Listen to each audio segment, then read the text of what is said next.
What's up, guys? Brian and Michael here. We're doing a follow-up video to some pummeling details that we put out like a week ago. So these are going to go over some options from the pummel, and then I'll do some follow-ups as well, okay?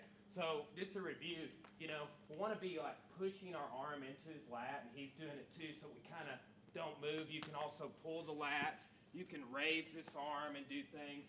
There's a lot you can do, and you need to be active with your pummeling, okay? So we're going to start with that as the baseline, and I'm going to show 4 different options that you should be like fitting into your pummeling drills. They're things that I've done the whole time I've trained, almost 15 years, and like every time that over-under clinch comes up, I'm in a room that we're doing that. These things are staples, okay? So we're just getting our pummeling in.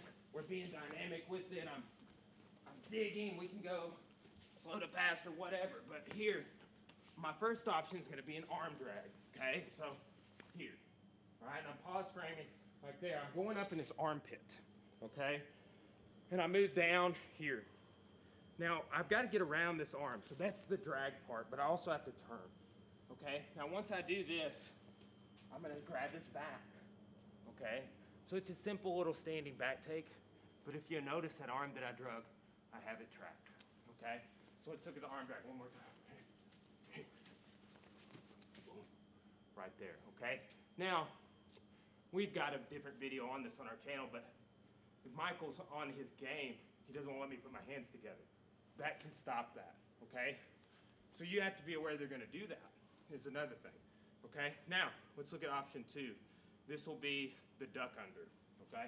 So here, we're being active with our pummel. We're not just hanging out, right? What I'm going to do here is I'm going to raise and duck under, okay? I can kind of off balance him a little bit, bumping his thigh as I come around, and it, like the arm drag, is a back take. The difference, you don't have that, okay? This is a more clean to the body clench, like a rear body clench, okay? So here, boom, like this, like I'm getting low here, all right? So I've got to raise, break level, and come under and posture. So that's option 2. Option 3 I really enjoy. It's called a slide by. It's very similar. Takes you to the same place as the arm drag, and okay, you can always put your thumb here to block his underhook, okay? You saw when I did the arm drag, I did here, okay? So I'm gonna go to his wrist on a slide by, and what we're gonna do is we're gonna push it and slide just like we do on the arm drag, just cutting the same corner. So I go here, right, and I get that side position. I can grab the back, but typically here, guys, I go to a high seat position. We'll talk about that a little bit more in a moment. Okay, so let's look at the slide by here. I push that across. I maintain my underhook, and I stay tight on him. Okay, one more time on that slide by here. Okay, so that's option 3. 4, we want to hit the whizzer, and when you do that, you create pressure. I would say Americana pressure, shoulder lock, right? If Michael has an underhook and I'm trying to control his underhooking arm in a variety of ways, or as I'm underhooking, I'm ducking under, okay? But with this, I'm gonna go here.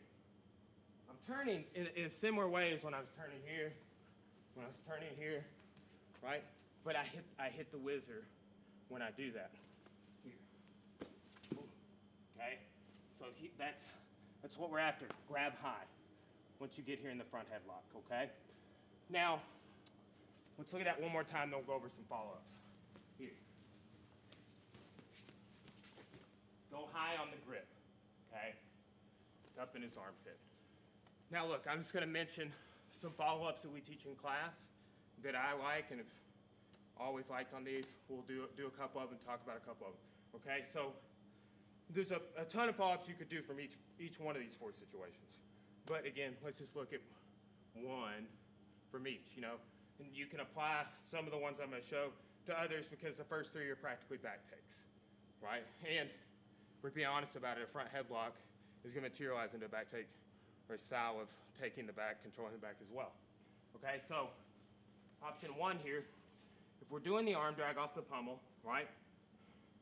I'm here, I'm gonna come in, and what I like to do is I'm gonna lift him up, and I'm gonna sweep his feet together with my thigh, okay? So, right here. So I lift like that. And I just set him down. This usually turns into like a rear sort of side mount. I'll do it. And it's not a hard sit down, okay? It's essentially a rear hip throw here. See that? Go down into kind of like rear side control is what I call this, rear side mount. I'll put my elbow in his hip so he can't turtle away, right? Just hand in the, palm in the mat as a stopper, okay? So that's one. The second we showed was the duck under, okay? But here, what I like on the duck under is to hit a judo throw called Tani Hitoshi. It means valley drop. You kind of make a V with your legs, V for valley, okay? Now, you can hit Tani from just cutting, and like it's typically shown on that side. The version I'm gonna show is from a good friend of mine, trained together the whole time in training. It was in my wedding, and he shows this. It's much more dynamic. I like it. Nate Murdoch is, I call it like a spinning Tani, right? So what I'm gonna do is I'm gonna go here. I get momentum on that, right? So when I have the body lock, I swing around like that, okay? So if we're coming off the duck under, it's here. And I go over and look, potential arm triangle options, potential truck options, back takes. One of my favorite ways to take the back like that, okay? Now the slide by. This one you could call, wrestlers would call it a high crotch, okay? Judo guys would call it a teguruma, which means hand wheel, okay? Now, the leg grabbing techniques have fallen out in judo. I mean, a lot of people still study them, right? We still study them. I've always liked the obscure judo techniques a little more probably. I just say, hey, these are cool. I want to study them, right? But when you slide by here, get low, right? And what I'm going to do is I can't just do this. That's not good enough. I need my arm to be vertical, okay? So you kind of, get a little handsy a little bit, just a little bit, but it's really not, like, because you're beside their inner thigh, okay? I remember I felt weird about, I'm like, that's a strange grip. But we were even doing it here, right? Okay, but like, see how his leg kind of starts raising, right? The deeper I can get with this, while still maintaining my underhook, I'm just gonna stand up and I can tilt him out, okay? So once you hit the slide by, get low, right? Look where my hand's at, and stand up, here, okay? I'm gonna spin you, you're gonna fall on your back. Because I've had some back issues over the years, and it wasn't from doing that, or the other thing I did a second ago, where I picked him up from my hip, is from not knowing how to do those things, okay? Look, if you'll get deep, and you hug him in, and you get low, all you have to do is stand up. That's it, okay? So, here, get to the side. I'm gonna get deep here. See how I gathered up my base? Like that, boom.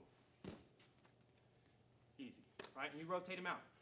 Here's the thing, depending on your hand placement, type of high crotch finish you're doing, they might fall forward, they might fall backward. Your head's in the front, it's in the back, you can do it, okay? So, we got one more. The wizard of front headlock. Here, okay? Now when I hit that, I like it for MMA a lot, right? It's good for no-gi too. But when I hit this, I'm gonna fall up with the truck position, okay? So I hit this, I'm going here, I snap it. I need to get down pressure as I slide back. Now, this detail, I'm going into a knee pinch, okay? My knees are pinched around his thigh, all right? Now, at this point, I'm gonna reach over and grab. Some people like to do this here, right? And I'm just gonna sit back, okay?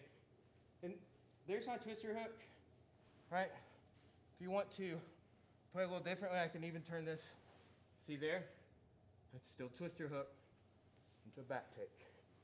And this is such a subtle detail.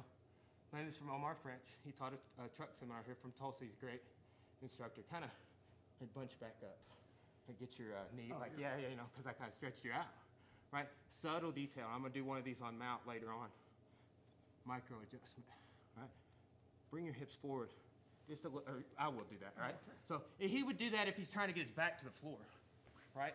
That's how he escapes. I would do that with his back being on my chest.